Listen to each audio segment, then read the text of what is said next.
Déjà,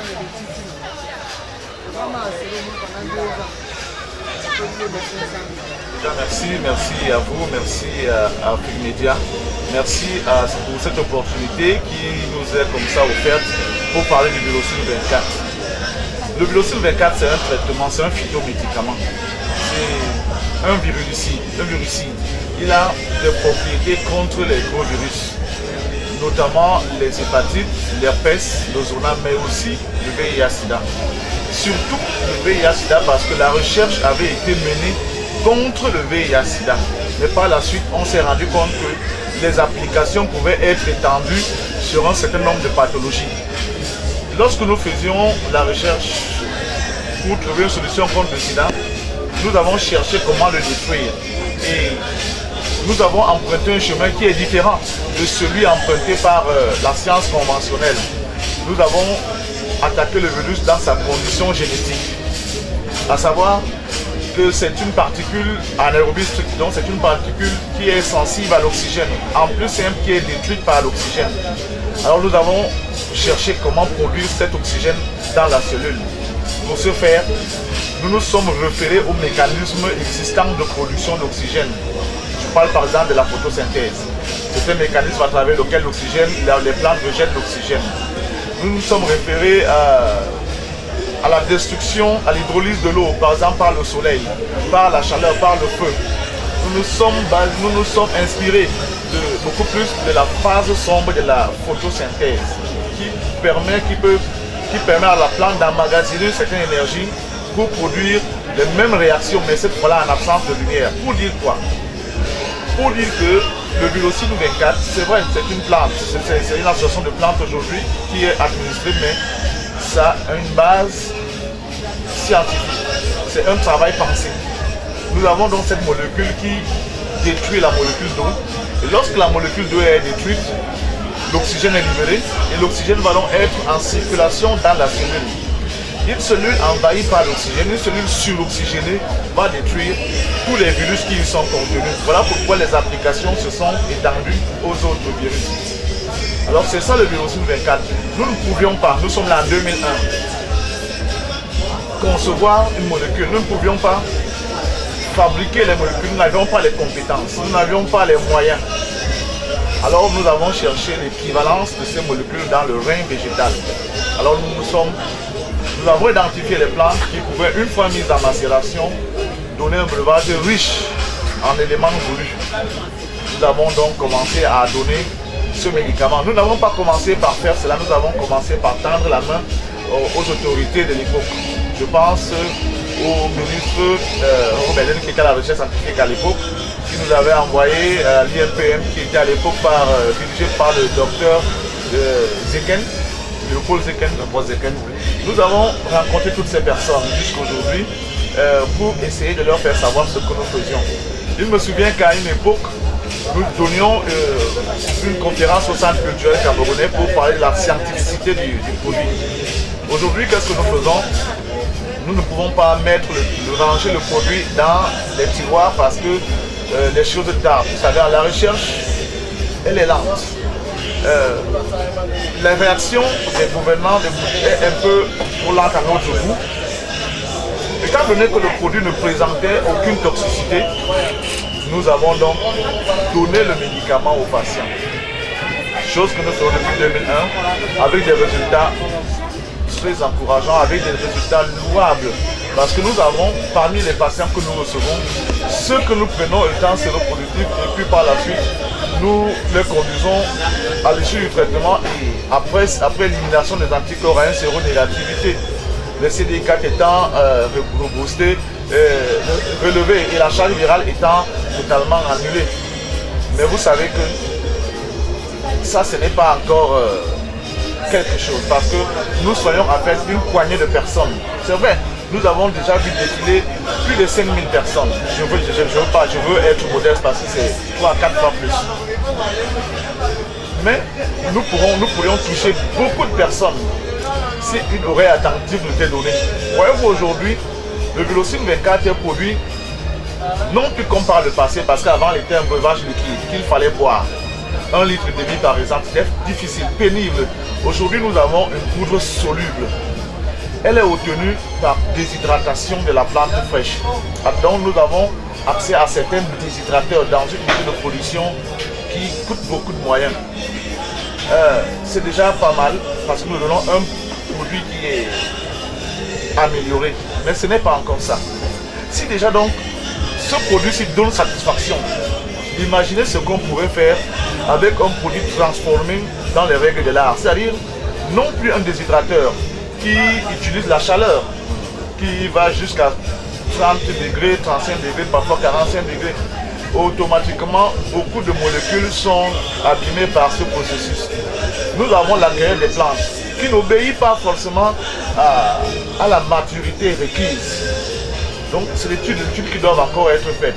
Tout ça donc nécessite des moyens. L'idéal serait d'avoir du terrain où cultiver ces plantes et d'avoir un cryobroyeur. C'est un broyeur à froid, sous azote liquide, en moins 190 degrés. Là, la plante elle est gelée, elle est broyée à froid, elle est conditionnée dans les gélules. Vous avez toute la plante sans bien chose de là déjà de se présente sous forme de poudre. Nous étions sous forme liquide qu'on ne pouvait pas conserver pendant 24 heures. Aujourd'hui, il se présente sous forme de poudre. J'ai dit, nous utilisons un déshydrateur, c'est-à-dire nous mettons les plantes dans le déshydrateur. L'eau est extraite des plantes et nous broyons. Nous obtenons une poudre fine de couleur verte comme les végétaux. Alors cette poudre que nous donnons aux patients. Et comment est-ce que ces produits sont pris par les patients? La posologie se passe comment? La posologie est simple. Le patient prend le matin, à midi et le soir. 2 cuillères à café, matin, midi et soir. Alors, ce que je vais parler, ce sont les effets secondaires. Là, c'est important. Et c'est un avantage que nous avons avec les plantes. Les plantes, lorsqu'elles soignent, elles soignent en profondeur. Généralement, lorsqu'une plante soigne et qu'elle est savamment dosée, elle ne s'accompagne pas généralement avec très peu d'effets secondaires ou pas. Pour le Villocin 24, les effets secondaires sont une urine abondante. Vous allez constater que vous urinez un peu plus que d'habitude. Vous allez constater que vous rotez de temps à autre. Vous allez constater que vous pouvez faire des gaz de temps à autre et que si vous faites un effort physique, vous allez beaucoup transpirer. En fait, il s'agit de 2 effets secondaires.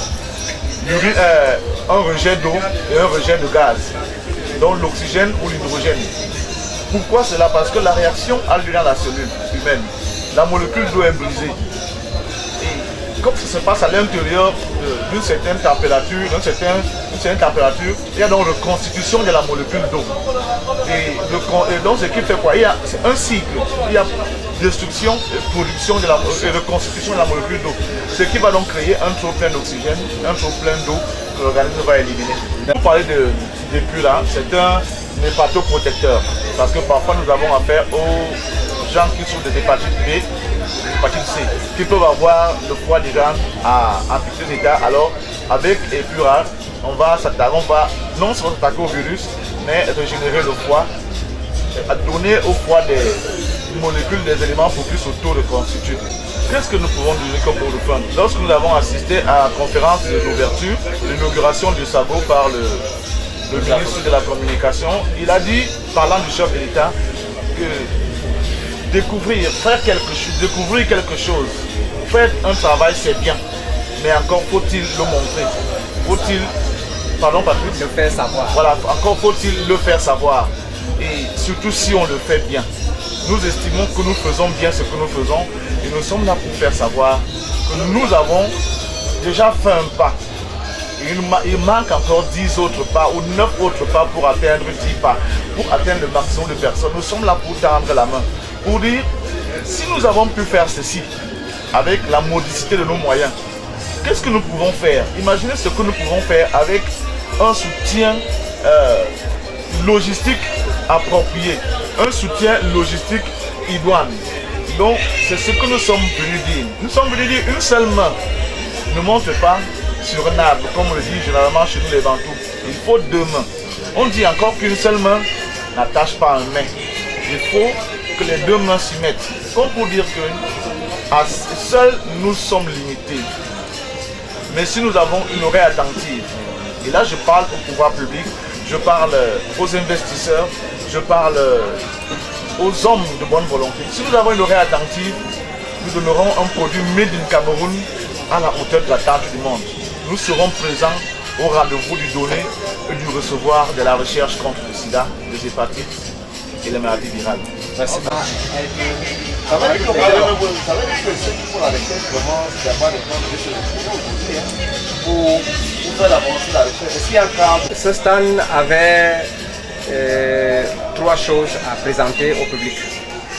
La première chose, je commence là où mon collègue a chuté, une main tendue aux Camerounais, au gouvernement, pour dire voici une recherche a été faite, voici nous sommes à tel niveau, nous pensons que les Camerounais, le gouvernement, peuvent nous amener à aller de l'avant.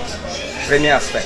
Deuxième aspect, et faire qu'un plus grand nombre de personnes soient au courant du résultat de nos recherches, à savoir le traitement que nous avons contre les hépatites virales et le VIH/SIDA. Maintenant, troisième aspect, c'est montrer qu'on peut réfléchir dans le domaine de la médecine d'une autre manière. L'approche, c'est-à-dire les hypothèses de base utilisées dans la recherche peuvent être différentes quand on est africain. Et que la phytothérapie, c'est-à-dire médecine par les plantes, c'est ce qu'il nous faut maintenant. Pourquoi? Trois raisons. La première raison, d'après l'OMS, 40% des maladies que nous avons sont causées par les médicaments que nous buvons. On appelle ça, et aussi les erreurs des médecins. On appelle ça maladie iatrogène. Deuxième aspect, vous et moi, nous sommes conscients que depuis un bon bout de temps, il y a une recrudescence de maladies dites incurables par la médecine moderne. Si vous vous rendez compte, partout, telle maladie incurable. Troisième aspect, la prise de médicaments est devenue monnaie courante, quotidienne et à vie. Vous voyez qu'au vu de toutes ces choses, il est important et impératif de penser autrement. L'autre manière de penser, c'est la phytothérapie, le traitement par les plantes. Et ce traitement par les plantes, nous pensons que Dieu a créé le monde parfait. Et si le monde est parfait, ça veut dire qu'il y a la solution à toutes choses. Et si vous regardez l'antagonisme existentiel, vous vous rendez compte qu'il y a le jour, il y a la nuit, il y a la femme, il y a l'homme, il y a le soleil, il y a la lune. Ça montre que, et maintenant dans le domaine de la physique, on parle de l'anti-élément. C'est-à-dire que un élément qui inhibe un autre. Donc, automatiquement, il est normal et clair et logique que dans le cas du sida, qu'il y ait l'anti-sida, comme il y en a dans toutes choses. Nous sommes donc venus dire que oui, c'est l'heure de réfléchir de cette manière. Oui, c'est l'heure de présenter au public, aux Camerounais et au-delà du Cameroun, que le sida, bel et bien, se soigne. Les hépatites virales se soignent avec des plantes. Et troisièmement, que nos frères, même des particuliers, même l'État, peuvent nous apporter un plus pour aller de l'avant. Ce que nous pensons, c'est d'abord quoi? C'est que chacun donne ce qu'il a. Chacun donne ce qu'il a. Ça veut dire quoi? Celui qui a le traitement contre une maladie, voilà ce qu'il donne. Mais celui qui a les on-dit, c'est ce qu'il donne. J'aimerais vous faire comprendre d'une manière générale que l'Africain s'est trompé en voulant être autre chose que l'Afrique. Vous savez, un Africain ne sera jamais un Européen. Il ne sera jamais autre chose, quel que soit le nombre d'années. Il est question que les gens comprennent que nous devons réfléchir désormais en Africain. Et je pense que les conditions actuelles sont propices. Donc, les réactions antagonistes, les réactions parfois, il y en a qui peuvent bien insulter. C'est la vie. Les gens ont pour ennemis ceux qui font la même chose que ceux qui font le contraire ou ceux qui ne font rien. Nous sommes habitués à tout cela. Ça ne nous empêche pas d'aller de l'avant. Ça ne nous empêche pas d'être utile aux Camerounais qui souffrent. C'est comme ça que nous prenons cela. Ça nous donne davantage la force pour aller de l'avant, pour conquérir.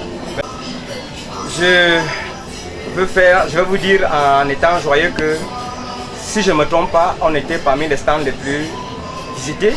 Cela montre que les Africains, les Camerounais pensent que la médecine par les plantes, c'est le temps prévu pour la médecine par la plante et qu'il y a plein d'espoir. C'est comme ça que nous prenons cela. Merci beaucoup.